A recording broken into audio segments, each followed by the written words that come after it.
On my 30th birthday, I opened Instagram and found my family surprised my sister with a trip to Paris. My mom commented, "She's the only one who makes us proud." I smiled, logged into the bank account, and hit withdraw. Can you imagine spending your 30th birthday completely alone, only to discover your family has been secretly siphoning your hard-earned money to spoil your golden child sister while you're barely scraping by? Because that's exactly what happened to me, and the betrayal was so shocking, it forced me to finally stand up for myself in a way I never thought possible. It was my 30th birthday, a milestone I'd hoped would feel special, but instead, it felt like a punch to the gut. I was sitting there, a single cupcake looking sadder by the minute on my kitchen table, scrolling through my phone. I saw it, my mom's comment on my sister Brooke's Instagram post. "She's the only one who makes us proud." Just those words, plastered under a photo of Brooke, beaming at the airport, luggage in hand, ready for a surprise trip to Paris, a trip my parents had just gifted her. Heart emojis, exclamation points, dozens of congratulatory comments, and a silence from them for my birthday. Ashley, that's me, and I was turning 30 in a quiet apartment in Richmond, Virginia, feeling completely invisible. I worked as a pharmaceutical sales rep, made decent money, nothing glamorous. Lived alone, mostly kept to myself. For 8 long years, I'd been trying to prove to my family that I mattered. That morning, I woke up hoping for a call, a text, hell, even a card. Instead, I got silence. And then, I got that Instagram post. I refreshed it again, as if I'd misread it, praying I had. But no, there it was. Brooke, 26, shining like she'd won the lottery, and Mom's comment pinned right at the top. The thing is, I wasn't really surprised. Not deep down. This was just how it always was. Brooke was the golden child. The one who could do no wrong. The one who got all the attention, all the praise, all the support. And me? I was the backup plan. The one they tolerated but never celebrated. Growing up, Brooke got the best room, the new clothes, private tutoring. I got hand-me-downs and a pat on the head when I brought home straight A's. When Brooke wanted to dance, my parents shelled out for expensive lessons and costumes without blinking. When I asked for photography classes, my dad told me we couldn't afford it, I should focus on practical things. So, I worked at a grocery store after school to save for a used camera. My parents never showed up to my small art show, but they were front row at every single one of Brooke's recitals, flowers in hand. That afternoon, I called my mom, just to see if maybe, just maybe, she'd forgotten. The phone rang 4 times. "Oh, Ashley." "Hi," she said, her voice already distracted. "I'm at the airport with your sister. Can I call you back?" "It's my birthday, Mom." There was a pause. I could hear the terminal bustle, announcements echoing. "Oh, right. Happy birthday, honey. Listen, we're about to board. I'll call you later. Okay?" She hung up before I could even respond. I set the phone down and just stared at that cupcake again. Then, a cold dread settled in. I opened my laptop and logged into the joint bank account I shared with my parents. An account I'd been contributing to for 6 years. It started when Dad had a health scare. Medical bills piled up. They didn't have great insurance, were drowning in debt. I'd just landed my first big sales job and wanted to help. So, $500 a month, automatic transfers, straight from my paycheck. It wasn't much, but it added up. I thought it was the least I could do. They were my parents, after all. Except, they never mentioned it. Not once. Never thanked me. Never acknowledged the help. When I casually brought it up at Thanksgiving 2 years ago, Mom waved it off. "Oh, that's sweet of you, Ashley. But we're fine." Fine? Fine? And yet here they were, dropping thousands on a spontaneous Paris trip for Brooke. I did the math in my head. 6 years. $500 a month. That's $36,000. $36,000 I'd given them. Thinking I was helping. Thinking maybe it would mean something. I clicked through the account history, my stomach twisting. Groceries, utilities, car payments, normal. But then I saw it. A $4,000 charge labeled travel agency. Another for $1,500 labeled boutique shopping. And just last month, a $10,000 deposit into Brooke's personal account with the memo, gift. They'd been using my money. Not for bills. Not for emergencies. For Brooke. I sat back, my hands shaking. I felt like such an idiot. All those years, all that money, and they'd just been funneling it to my sister while I scraped by. Living paycheck to paycheck, skipping vacations and new clothes because I wanted to make sure they were okay. I thought about all the weekend trips with coworkers I'd said no to. The time I ate ramen for 2 weeks straight because my car needed repairs, and I didn't want to touch my emergency fund. The countless sacrifices I'd made, all while my parents treated Brooke like royalty, with my money. I looked at the cupcake again. Then at the screen. And I made a decision. I clicked withdraw. It took 3 days to move all the money. $36,000 transferred back into my personal account in increments small enough not to trigger any alerts. I told myself I wasn't stealing. It was my money. I'd earned it. I'd given it freely, sure, but they'd lied to me. They'd taken advantage. So, I was taking it back. The guilt hit me in waves at first. I'd lie awake, staring at the ceiling, wondering if I was being petty, if I was overreacting. But then I'd remember Mom's comment on that Instagram post, "She's the only one who makes us proud." And the guilt would evaporate, replaced by something harder, something colder. I didn't tell anyone. Not my friends, not my coworkers. I just kept going to work. Kept living my life. Kept pretending everything was normal. But inside, I felt different. Lighter, maybe. Or maybe just angrier. Brooke called me from Paris on the 3rd day of her trip. I let it go to voicemail. She called again the next day, and the day after. Finally, I answered. "Ashley, oh my God, you have to see this city. It's incredible. Mom and Dad are being so generous. We went to the Louvre yesterday, and tonight we're having dinner near the Eiffel Tower."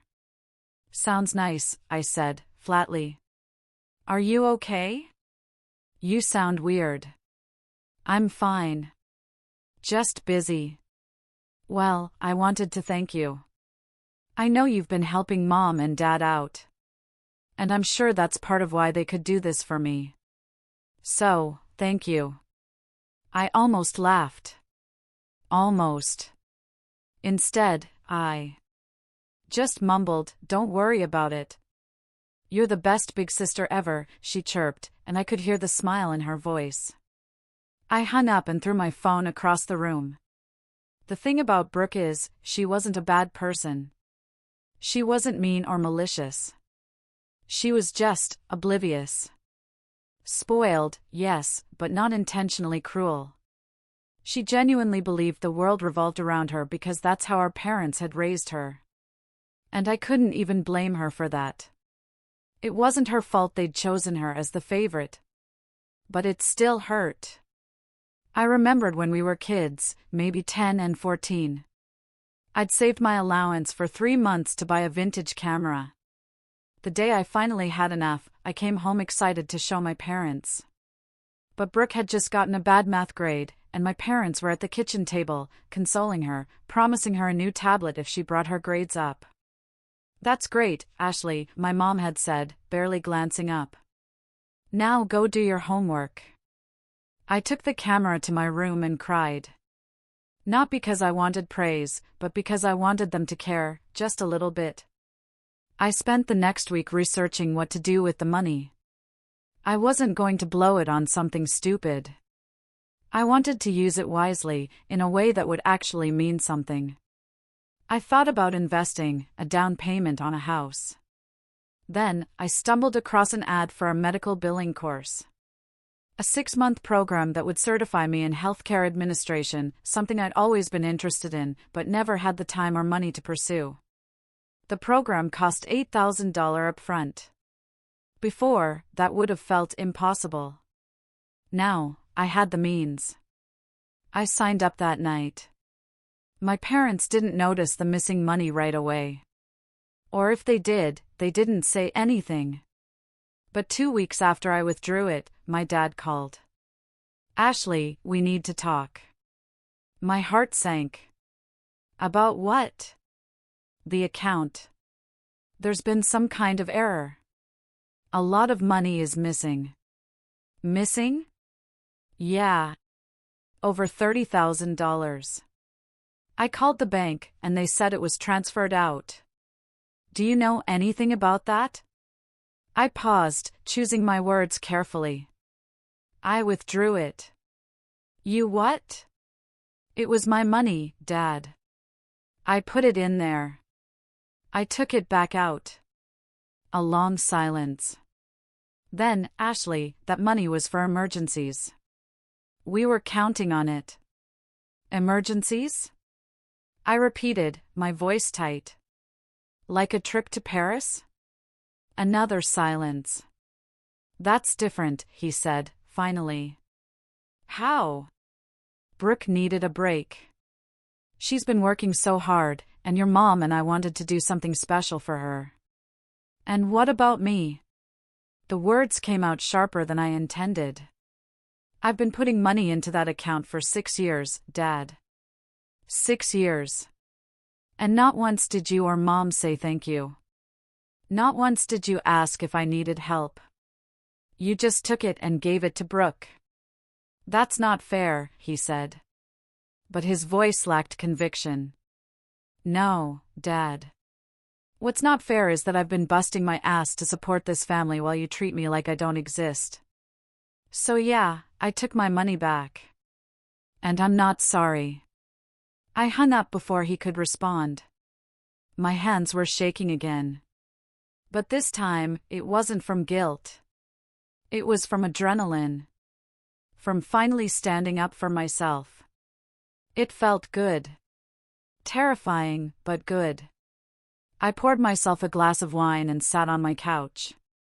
Part of me expected to feel worse, to be crushed by guilt. Instead, I felt relief, like I'd finally cut a rope that had been strangling me for years. The fallout was immediate. My mom called that evening, her voice shrill and accusatory. "How could you do this to us, Ashley? We trusted you." "You trusted me?" I shot back. "You've been lying to me for years." "We didn't lie. We just didn't think you'd make such a big deal out of it." "A big deal?" "Mom, that was $36,000. $36,000 I gave you because I thought you needed it, and you spent it on Brooke. Brooke is going through a lot right now. She needed our support. And I didn't?" My mom didn't answer that. Instead, she said, "Your father and I are very disappointed in you." I laughed bitterly. "Of course you are. Because I'm always the disappointment, aren't I? Brooke can do no wrong, but me? I'm just the screw-up who doesn't deserve anything." "That's not true." "Isn't it? When's the last time you celebrated anything I did, Mom? When's the last time you even asked how I was doing?" She was quiet for a long moment. Then, "We'll talk about this when you've calmed down." And she hung up. I didn't cry. I wanted to, but the tears wouldn't come. Instead, I felt this hollow ache in my chest, like something had been ripped out of me. I'd always known my parents favored Brooke, but hearing my mom defend it so casually, that was what broke me. I threw myself into the medical billing course after that. It was a way to distract myself, to channel all the anger and hurt into something productive. The coursework was intense, but I loved it. For the first time in years, I felt like I was doing something for myself, not for anyone else, not to prove a point, not to earn approval. Just for me. The classes were twice a week in the evenings, and on weekends, I studied at a coffee shop near my apartment. I met other students, people also trying to better their lives. For once, I didn't feel so alone. One woman, Patricia, a single mom in her 40s retraining after a factory layoff, became a genuine friend. We'd grab lunch, and she'd tell me stories about her kids, about how hard it was, but how worth it. "You're doing the right thing," she told me one Saturday. "Investing in yourself, that's the smartest thing you can do." My coworker Vanessa noticed the change in me, too. We'd been friendly, but she started inviting me out for coffee more often, asking how I was doing. I didn't tell her everything, but I told her enough, about the money, my family, how invisible I'd always felt. "You did the right thing," she said one afternoon. "They were taking advantage of you." I keep telling myself that, I admitted. But part of me still feels guilty. Why? Because you stood up for yourself. Because they're my parents, and Brooke is my sister. I'm supposed to just forgive them, right? Vanessa shook her head. Forgiveness isn't the same as being a doormat, Ashley. You can love your family and still set boundaries. Her words stuck with me. I'd spent so long trying to earn my family's love that I'd forgotten I didn't have to. I could just walk away. But walking away was easier said than done. Brooke came back from Paris 3 weeks after my birthday and called me again. This time, I answered. "Ashley, what the hell is going on? Mom and Dad are furious with you." "I'm sure they are. They said you took money out of their account." "Is that true?" "It was my money, Brooke." "But they needed it." "No, they didn't. They used it to send you to Paris." She was quiet for a moment. Then, "I didn't know that." "Of course you didn't. You never know anything, do you? You just get to coast through life while the rest of us pick up the pieces." "That's not fair," she said, her voice small. "Maybe not. But it's true." "Ashley, I'm sorry. I didn't realize." "It doesn't matter anymore," I interrupted. "Just enjoy your life, Brooke. That's what you're good at." I hung up and blocked her number. That night, I looked at myself in the mirror for a long time. I didn't recognize the person staring back. She looked harder, angrier, but also stronger. I thought about Mom's Instagram comment, "She's the only one who makes us proud." And I realized something. I didn't need them to be proud of me. I just needed to be proud of myself. And for the first time in my life, I was. I scrolled through photos from the past few years, work events, dinners with friends, solo trips. In every one, I was smiling, but the smile never reached my eyes. I looked tired, defeated. I took a selfie right then, standing in my bathroom in sweatpants with messy hair, and I smiled a real smile. Because I'd finally done something for me. I posted it on my own Instagram with a simple caption, 30 and thriving. I didn't tag anyone. I didn't need to. This wasn't for them. It was for me. A month passed before my parents reached out again. I'd blocked Brooke's number, but my mom found another way, email. The subject line, "We need to talk about this situation." I almost deleted it. Almost. But curiosity got the better of me. "Ashley, your father and I have been discussing your recent behavior, and we think you owe us an explanation. Taking that money was extremely selfish, especially when you knew we had plans. Brooke has been very upset by all of this, and frankly, so have we. We raised you better than this. We expect you to return the money immediately and apologize to your sister for ruining her trip experience. She's been crying every day since she found out what you did. Family is supposed to support each other, and you've let us all down. Please call us so we can resolve this like adults. Mom." I read it 3 times. Each time, my blood pressure rose a little higher. They expected me to apologize? They expected me to return the money? And somehow, in their twisted logic, I was the one who'd ruined Brooke's trip.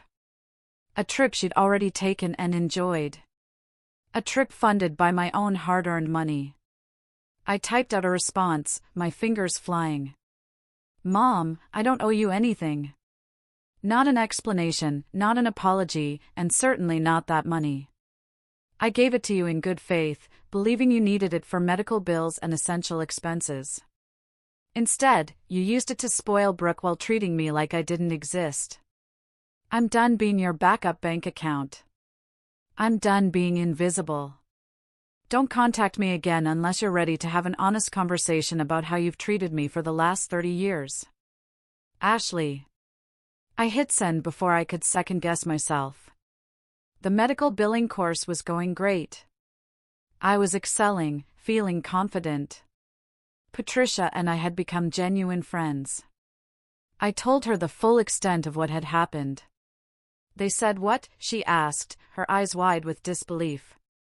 They want me to apologize and return the money? Are they insane? Apparently, I said, sipping my coffee. My mom made it sound like I'd committed some terrible crime. Patricia shook her head. You know what I think? I think they're panicking.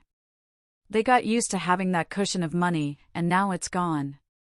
They're trying to guilt you into giving it back. It's working a little, I admitted. I keep thinking about Brooke crying.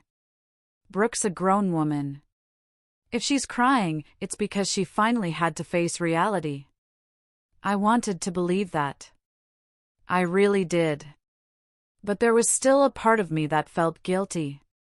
That part that had been trained since childhood to put everyone else first, to smooth things over, to make sure everyone was happy, everyone except me. My phone buzzed. Unknown number, but I recognized the area code. Virginia. Against my better judgment, I answered. Hello, Ashley. It's Dad. I should have hung up. Blocked the number. But something in his voice stopped me. What do you want? I want to talk. Really talk. Not argue, not fight, just talk. I hesitated. I'm listening. Your mom's email was out of line. I told her that. But Ashley, you have to understand where we're coming from. That money. We had plans for it. Plans that didn't include me. He sighed. It's not that simple. Actually, Dad, it is. You took my money and gave it to Brooke. You let Mom post that comment on Instagram saying Brooke was the only one who made you proud. You forgot my birthday. It really is that simple. We didn't forget your birthday. Your mom was just distracted with getting Brooke to the airport. That's worse, Dad. That's so much worse. You chose to prioritize Brooke over me again. Like you always do. Brooke needs more support. She's not as stable as you are. There it was. The excuse I'd heard 1,000 times growing up. Brooke needs more. Brooke's struggling. Brooke deserves special treatment. And me? I was just supposed to be stable, solid, the one who never needed anything. I'm not doing this anymore, I said quietly. I'm not going to keep setting myself on fire to keep everyone else warm. Ashley, no, Dad. I'm done. I took my money back, and I'm using it to better my life. If you can't be happy for me, then we don't have anything else to talk about. I hung up and immediately blocked the number. My hands were shaking, but a strange sense of calm washed over me. Every time I stood up to them, it got a little easier. The guilt was still there, but it was quieter now, easier to ignore. Vanessa noticed my mood at work and pulled me aside. You okay? You seem tense. My dad called. Oh no, what happened? I told her about the conversation, about his excuse, about how I'd finally had enough. Vanessa listened without interrupting. Then, she said, "You know what I think? I think you're grieving." Grieving? Yeah. You're grieving the family you thought you had, or the family you wanted to have. And that's okay. It's normal. But you can't let that grief pull you back into their dysfunction. She was right. I was grieving. I was mourning the relationship I'd never have with my parents, the sisterhood Brooke and I would never share. But more than that, I was grieving the version of myself who'd spent so many years trying to earn love that should have been freely given. That weekend, I was studying at the coffee shop when my phone buzzed with a text from another unknown number. This time, it was Brooke. "Ashley, please talk to me. I got a new phone. I didn't know about the money. I didn't know they were using yours. I'm so sorry. Can we please talk?" I stared at the message for a long time. Part of me wanted to respond, to hear what she had to say. But another part, the stronger part, knew it wouldn't change anything. I typed back, "Brooke, I need space. I'm not ready to talk yet. Maybe someday, but not now." She responded immediately. "I understand. I'm here when you're ready. I love you." I didn't reply. 3 months into my medical billing course, something unexpected happened. My instructor, Diane, pulled me aside. "Ashley, I wanted to talk to you about your work. You're one of the top students in the program." "Thank you," I said, surprised. "I'm serious. Your attention to detail is exceptional, and you have a real knack for this. Have you thought about what you want to do after you finish?" I was hoping to find a position at a hospital or clinic, something stable. Diane smiled. "I have a friend who works at Virginia Commonwealth University Health System. They're looking for someone to join their billing department. It's a senior position, and the pay is excellent. I'd like to recommend you." My heart skipped. "Really? Really? I'll send you the details. You'd have to interview, of course, but I think you'd be perfect for it." I walked out of class that day feeling lighter than I had in months. This was it. This was the opportunity I'd been working toward, and I'd done it all on my own, without my family's support or approval. When I got home, I found an envelope slipped under my door. No return address, but I recognized the handwriting immediately, my mom's. I opened it with shaking hands. Inside was a birthday card, 3 months late, and a check for $500. The card read, "We're sorry we missed your birthday. We hope this makes up for it. Love, Mom and Dad." $500. A fraction of what I'd given them over the years, and they thought this would fix things? I tore up the check and threw it in the trash. The interview at Virginia Commonwealth University Health System was scheduled for the following Tuesday. I spent the entire weekend preparing. Vanessa helped me pick out a professional outfit. The morning of, I woke up with butterflies. This was the biggest opportunity I'd had in years, and I wasn't going to let my family drama ruin it. The interview went better than I could have imagined. The hiring manager, Caroline, was impressed. "We need someone who's organized, detail-oriented, and can handle high-pressure situations," Caroline said. "From what Diane told me and what I'm seeing here, you fit that description perfectly." "Thank you. I'm really excited about this opportunity. The position comes with full benefits, and the starting salary is $75,000 a year. Does that work for you?" I nearly fell out of my chair. $75,000. That was almost double what I was making in pharmaceutical sales. "That works perfectly," I managed to say. "Great. I'll be in touch by the end of the week with our decision." I walked out of the hospital feeling like I was floating. This was really happening. My life was actually turning around. When I got back to my car, I had 6 missed calls from my mom and 3 from my dad. I ignored them all. That evening, Vanessa invited me out for drinks. I told her about the interview, the salary, how surreal everything felt. "You deserve this," she said, raising her glass. "After everything you've been through, you deserve something good." "I keep waiting for the other shoe to drop," I admitted. "Like something's going to go wrong." "Nothing's going to go wrong. You're talented. You've worked hard, and you're finally putting yourself first. That's not selfish. That's survival." We talked for hours, and for the first time in months, I felt genuinely happy. Not just relieved or vindicated, but actually happy. When I got home, there was another email from my mom. Subject line, emergency. My stomach dropped. Despite everything, they were still my parents. If something was really wrong, I needed to know. I opened it. "Ashley, we need to talk immediately. Your father lost his job last week, and we're in serious financial trouble. We need that money back. This isn't a request. This is a genuine emergency. We could lose the house. Please call us as soon as you get this." Mom. I read it twice. My happiness drained away. My dad lost his job? They might lose the house? And somehow, this was my responsibility. Except it wasn't.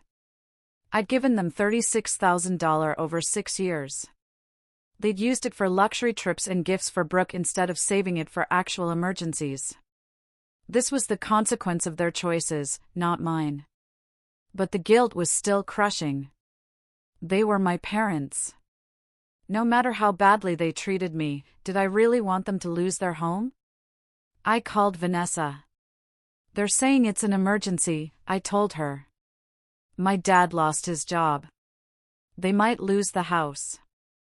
"Ashley, listen to me very carefully. This is not your problem. But what if they're telling the truth? What if they really are in trouble? Then they need to figure it out like adults. They can downsize. They can get new jobs. They can ask Brooke for help. You are not their safety net. You gave them $36,000, and they wasted it. If they're in financial trouble now, that's on them. I know you're right. I know that. But nothing. You're about to start an amazing new job. You're building a life for yourself. Don't let them drag you back down." I took a deep breath. You're right. You're absolutely right. After I hung up with Vanessa, I replied to my mom's email. "Mom, I'm sorry to hear about Dad's job, but I can't help you financially. I gave you $36,000 over the years, and you chose to spend it on things that weren't emergencies. I have my own life to worry about now. I suggest you talk to Brooke about helping out, since she's the one you've always prioritized. Best of luck, Ashley." I hit send and turned off my phone. 3 days later, I got the call from Caroline. I'd gotten the job. I started crying right there in my living room. Happy tears. Relieved tears. Tears for everything I'd been through to get to this moment. I'd done it. I'd actually done it. I called Patricia first. She screamed so loud I had to pull the phone away. "I'm so proud of you," she said. "This is just the beginning, Ashley. You're going to do amazing things." Then I called Vanessa, who insisted we celebrate properly. We went to a nice restaurant, and I ordered the most expensive thing on the menu, and I didn't feel guilty about it. "To new beginnings," Vanessa said, raising her glass. "To new beginnings," I echoed. My start date at the hospital was in 3 weeks. I gave my notice. The medical billing course was winding down, and I'd finished with top marks. Everything was finally falling into place. Then Brooke showed up at my apartment. I was coming home from the grocery store when I saw her sitting on the steps. She looked different, thinner, tired. Her usual polished appearance was gone. "What are you doing here?" I asked, not unkindly, but not warmly either. "I needed to see you. To apologize in person." "Brooke, I told you I need space." "I know, but please, just give me 5 minutes. That's all I'm asking." I hesitated, then unlocked the door. 5 minutes. We went up to my apartment. Brooke stood awkwardly in my living room, looking around like she'd never been there before. She hadn't. I'd never invited her. "Ashley, I didn't know," she started. "I swear I didn't know they were using your money. When I found out, I confronted them. We had a huge fight. And they told me you were being dramatic, that you'd given them the money freely, and now you were trying to hold it over their heads. But I know that's not true." She paused, then added, "I went through their bank statements. I saw everything." I crossed my arms. "So, what do you want? Absolution?" "No. I want you to know that I'm sorry. I'm sorry for being oblivious, for taking everything for granted, for not realizing how badly they were treating you. You're my sister, and I should have noticed." Her voice cracked, and I saw tears forming. "Brooke, you were just being who they taught you to be. I don't blame you for that. But I should have been better. I should have paid attention. I should have stood up for you." I softened a little. "Yeah, you should have. I told them I'm not taking any more money from them until they apologize to you. And I meant it." That surprised me. "You did?" "I did. And they're furious with me now, too. Apparently, I'm being ungrateful." Despite everything, I felt a small flicker of sympathy. "Welcome to my world. I don't know how you dealt with this for so long." "I didn't have a choice, Brooke." She wiped her eyes. "I'm moving out of their house. I got my own apartment, and I'm going back to school to finish my degree. I'm not going to be their perfect little princess anymore." "Good for you," I said, and I meant it. "Do you think we could ever be real sisters? Not just by blood, but actually be there for each other?" I thought about it. "Maybe someday. But it's going to take time, Brooke. A lot of time." "I understand. I'll wait as long as it takes." After she left, I sat on my couch. She was trying. She was actually trying. It didn't erase the past, but it was something. My phone buzzed with another email from my mom. No subject line. I almost didn't open it. "Ashley, I don't know what you said to Brooke, but she's refusing to help us. You've turned her against us. You're tearing this family apart. I hope you're happy. Mom." I deleted the email without responding. I was happy, and that was what terrified them the most. The next 2 weeks passed in a blur. I finished the medical billing course at the top of my class, received my certification, and prepared for my new job. Patricia threw me a small celebration. It was simple, just pizza and cake, but it felt more genuine than any family gathering I'd ever attended. "Speech," someone called out. I stood up, feeling awkward but grateful. "I just want to say thank you. 6 months ago, I was in a really dark place. I felt invisible and unappreciated. But this course, and all of you, helped me remember that I'm worth something. So, thank you for being there for me." Everyone clapped, and Patricia pulled me into a hug. "You're going to kill it at that hospital," she whispered. The day before I started my new job, I went through all my social media and unfollowed my parents. I didn't block them, but I didn't want to see their posts anymore. I was done letting their lives affect mine. As I was scrolling, I noticed something odd. My mom had posted a status update 2 days earlier. Sometimes your children disappoint you in ways you never imagined. We raised Ashley to be better than this, but she's chosen selfishness over family. Praying for her to see the light. The post had dozens of comments, mostly from relatives and family friends I barely knew, supportive of my mom. But there were a few that stood out. My Aunt Linda, my dad's sister, commented, "Maybe it's time to look at your own actions instead of blaming Ashley. I've watched you treat that girl like garbage for years. She deserves better." And my cousin Jake wrote, "Ashley's been supporting you guys financially for years, and you never even thanked her. Maybe she got tired of being taken for granted." I felt a rush of vindication.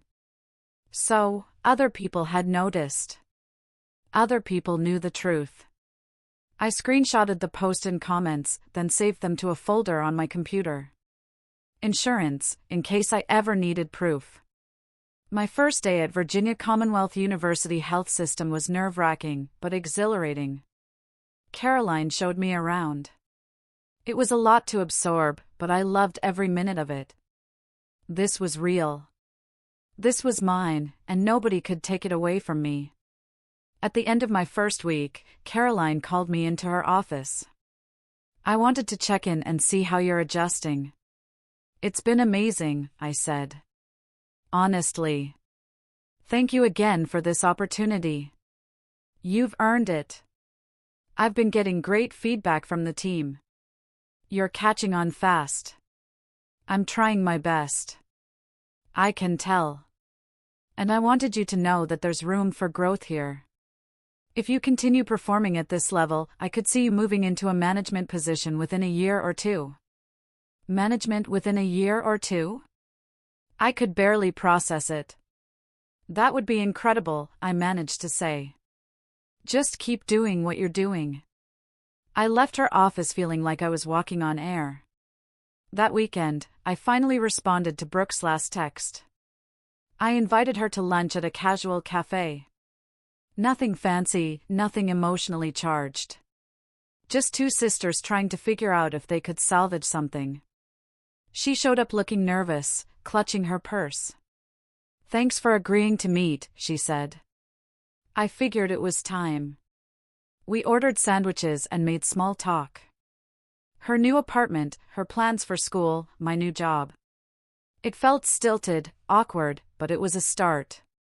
"I talked to Mom and Dad again," she said eventually. "They're still refusing to take responsibility. They think you're being vindictive." Of course they do. I told them I wasn't going to be part of their games anymore. That if they wanted a relationship with me, they needed to grow up and apologize to you. How'd that go? About as well as you'd expect. Mom hung up on me. Dad called me an ungrateful brat. I felt a pang of sympathy for her. "I'm sorry." "Don't be. You were right about everything. I was so blind, Ashley. I took everything for granted. And I let them turn me into this spoiled, oblivious person. I don't want to be that anymore. Change takes time. I know, but I'm willing to put in the work if you'll let me." I looked at her. Really looked at her. And I saw something I hadn't seen before. Sincerity. Remorse. A genuine desire to be better.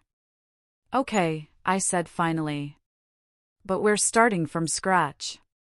No expectations, no pressure. Just two people trying to be sisters. I can live with that." We finished lunch and parted ways with an awkward but genuine hug. It wasn't forgiveness. Not yet. But it was a beginning. That night, my mom tagged me in a Facebook post. Against my better judgment, I clicked on it. It was a long, rambling message about family values, respect, and how children owe their parents everything. And at the end, she'd written, "Ashley, if you're reading this, know that your father and I are heartbroken by your actions. We're praying you'll come back to us before it's too late." The comments were a mix of support and questions. Some relatives were asking me directly what was going on. I could have ignored it. I probably should have. But something inside me snapped. I commented on the post.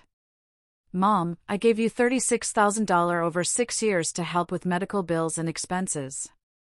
You used it to fund luxury trips and gifts for Brooke while ignoring me completely. You forgot my birthday. Publicly stated that Brooke was the only child who made you proud, and now you're trying to guilt me into giving you more money. I'm done being your ATM. If you want a relationship with me, start by apologizing and taking responsibility for your actions." I hit post before I could second-guess myself. Within minutes, the comments started pouring in. Some relatives were shocked, others supportive. My Aunt Linda commented, "Finally, someone said it." And my mom responded with, "This is a private family matter. How dare you air our business publicly?" I replied, "You made it public when you tagged me. I'm just telling my side of the story." Then I logged off and blocked both my parents on all social media. My hands were shaking, but I felt lighter than I had in years. I'd finally told the truth. I'd finally stood up for myself in a way that couldn't be ignored or dismissed. And I was done apologizing for it. The Facebook post exploded overnight. By the time I woke up the next morning, there were over 200 comments and countless shares. My phone was flooded with messages from relatives. Aunt Linda called me at 7 a.m. "Ashley, honey, are you okay?" "I'm fine. Better than fine, actually. I just saw what you posted. I had no idea it was that bad. Most people didn't. They were good at hiding it. Well, the truth is out now. Your Uncle Tom and I have been talking, and we want you to know we're on your side. What your parents did was inexcusable." "Thank you. That means a lot. And between you and me, your mother is losing her mind. She's been calling everyone trying to get them to side with her. It's not going well for her." I felt a small surge of satisfaction. Good. After I hung up with Linda, I checked my email. 3 messages from my mom, each more desperate. The first was angry. The second manipulative. The third almost pleading, asking me to delete the post and call her. I deleted all 3 without responding. At work that Monday, I threw myself into my new role. The hospital billing department was complex and demanding, but I loved the challenge. During lunch, Vanessa called. "So, I saw your Facebook post. You and everyone else. Are you okay?" That took guts. I'm tired of hiding their dysfunction. If they wanted privacy, they shouldn't have aired their grievances publicly first. Fair point. How are they taking it? Not well, from what I hear. But that's not my problem anymore. Good for you. Seriously, I'm proud of you. That afternoon, an unknown number called. I almost didn't answer. "Hello, Ashley. It's your dad." I tensed. "How did you get this number?" "I asked your cousin Jake." "Please don't hang up." I said nothing, waiting. Your mother is beside herself. That Facebook post. You've humiliated us in front of the entire family. You humiliated yourselves. I just told the truth. We need to meet face to face. We need to resolve this. There's nothing to resolve, Dad.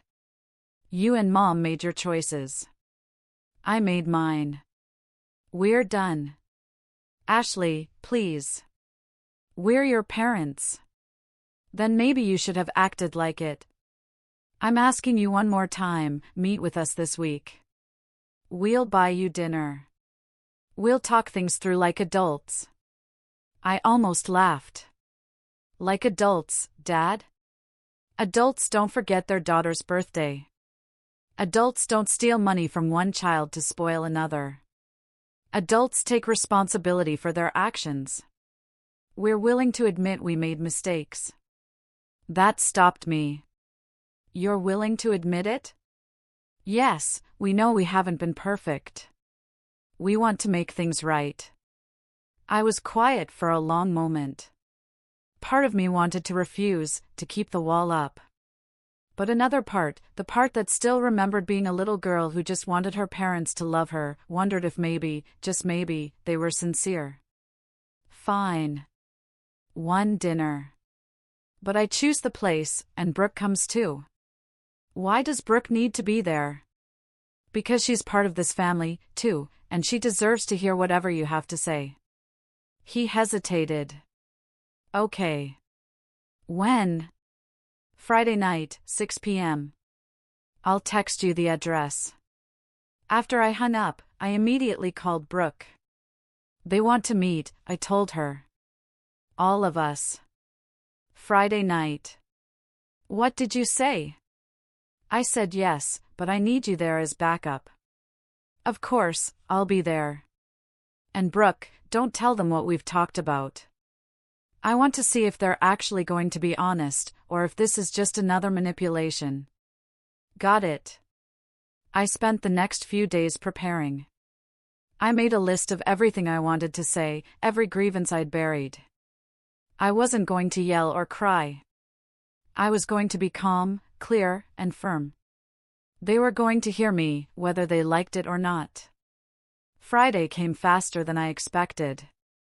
I chose a quiet restaurant in downtown Richmond, public enough that they couldn't make a scene, but private enough for a serious conversation. I arrived early.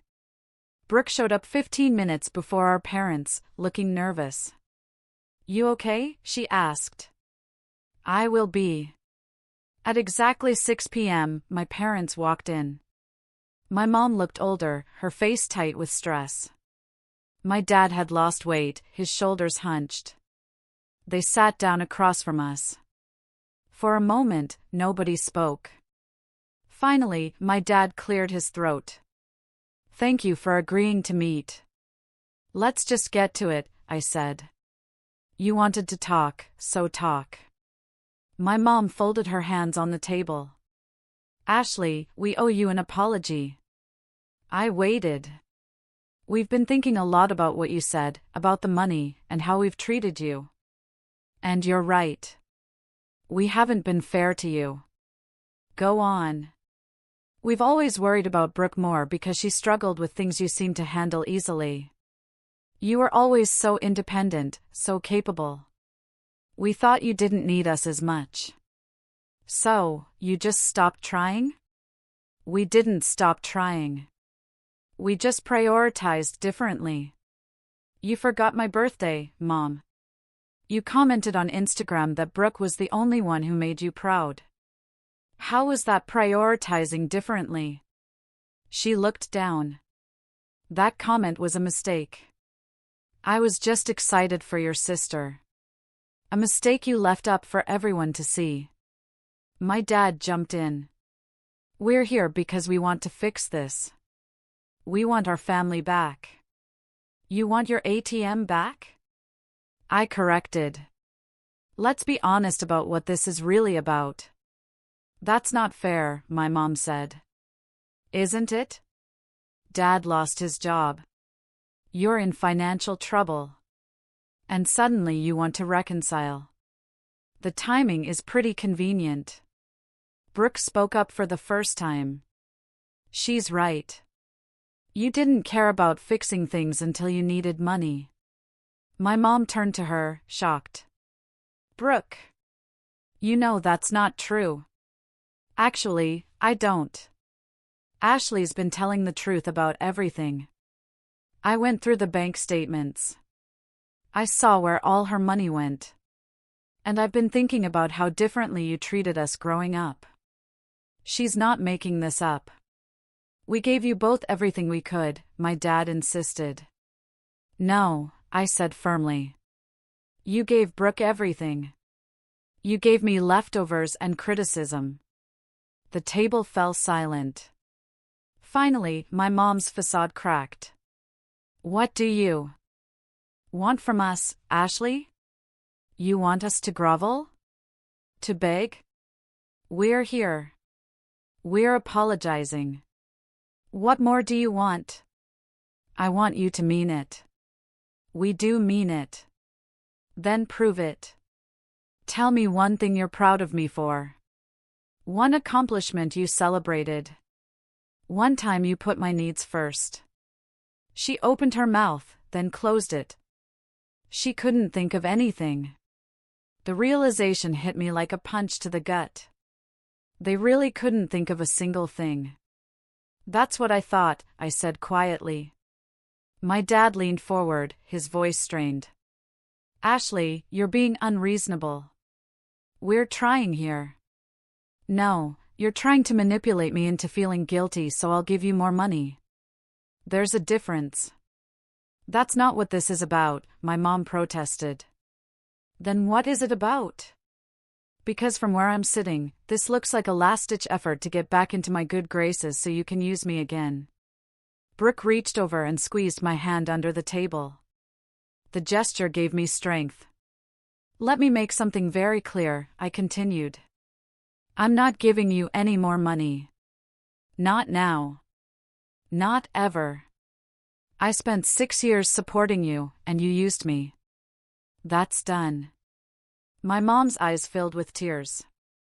We're going to lose the house, Ashley. Is that what you want?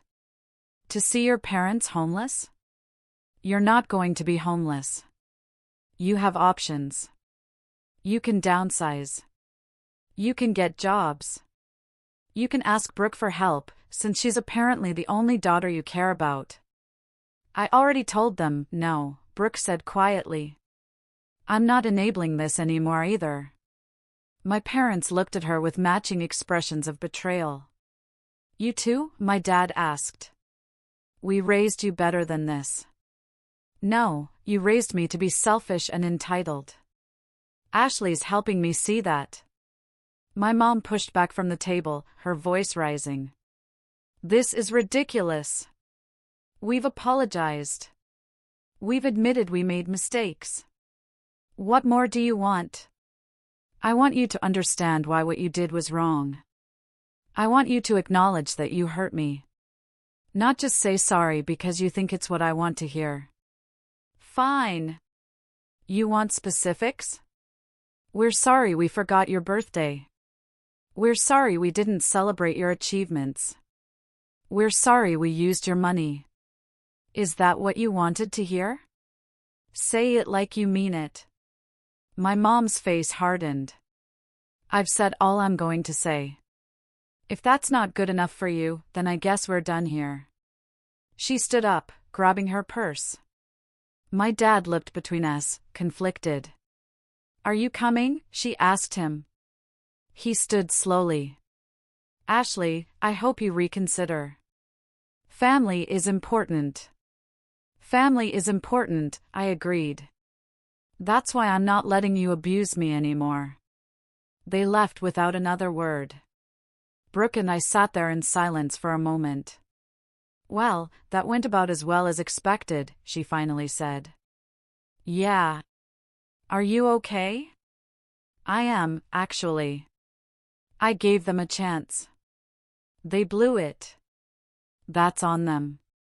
We ordered dinner and spent the next hour talking about everything except our parents. Brooke told me about her new apartment, her classes. I told her about work, my future plans. For the first time in our lives, we were just two sisters having dinner. No competition, no favoritism, no drama. Just us. When we left, Brooke hugged me tight.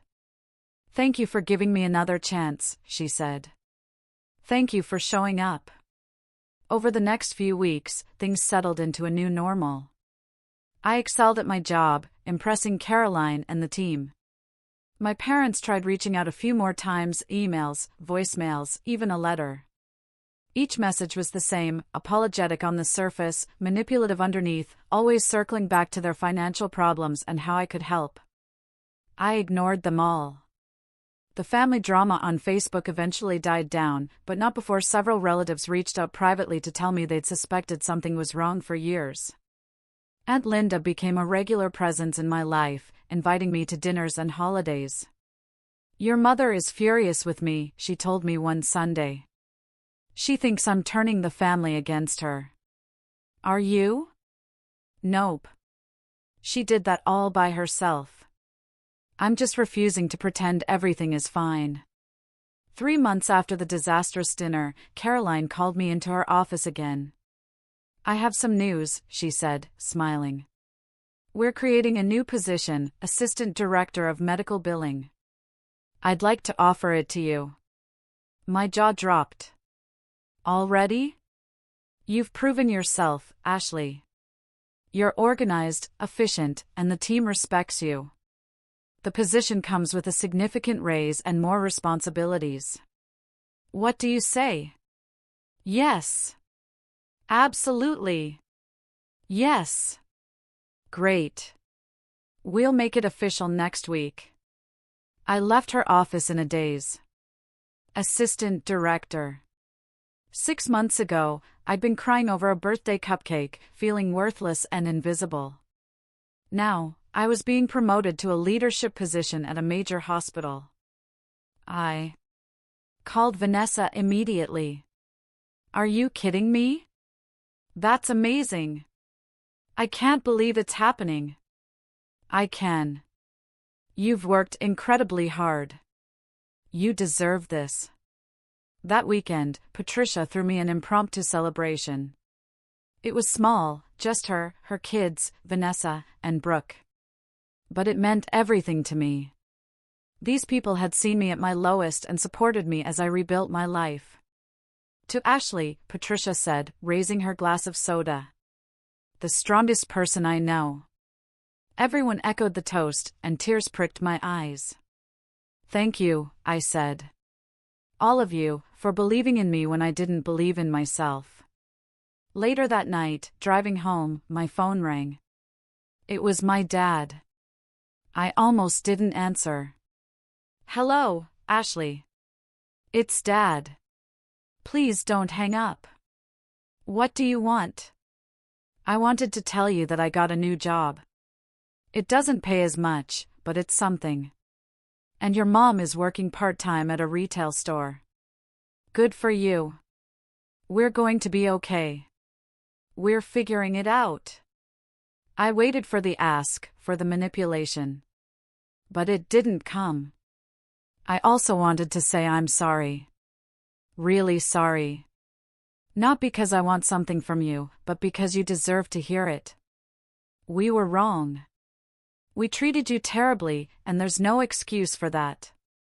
I pulled over, my hands shaking. Your mother isn't ready to admit it yet, but I am. You were right about everything. We took you for granted. We played favorites. We used you. And I'm sorry. Tears streamed down my face. This was what I'd wanted to hear for 30 years. Thank you, I managed to say. I don't expect you to forgive me. I don't even expect you to want a relationship with me. I just needed you to know that I see what we did, and I'm ashamed of it. We talked for another 20 minutes.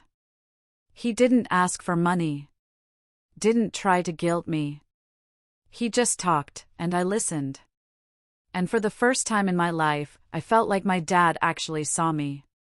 When we hung up, I sat in my car for a long time, processing. It wasn't forgiveness. Not yet. But it was a start. The following months brought changes I never could have imagined. My new role kept me busy but fulfilled. Brooke and I grew closer, meeting for dinner once a week. She'd enrolled in community college, found her own path.